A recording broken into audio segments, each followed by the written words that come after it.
Si è svolta con grande partecipazione la cerimonia del 4 novembre, giornata dell'Unità Nazionale e delle Forze Armate a Taglio di Po, alla presenza del sindaco Leila Malangoni, del comandante dei Carabinieri Giuseppe Attisani, del comandante della Polizia Locale Maurizio Finessi, del gruppo alpine della Protezione Civile.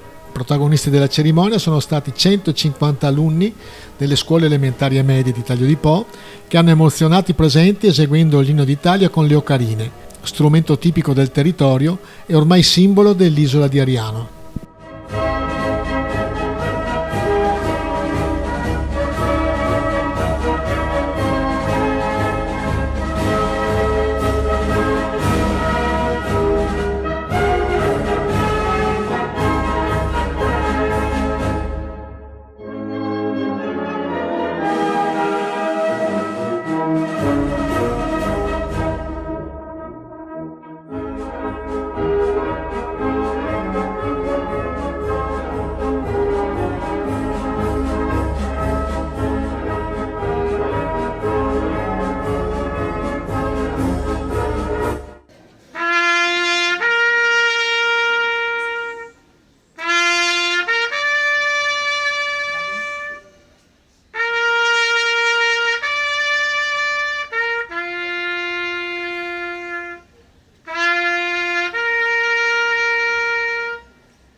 Onorevoli caduti!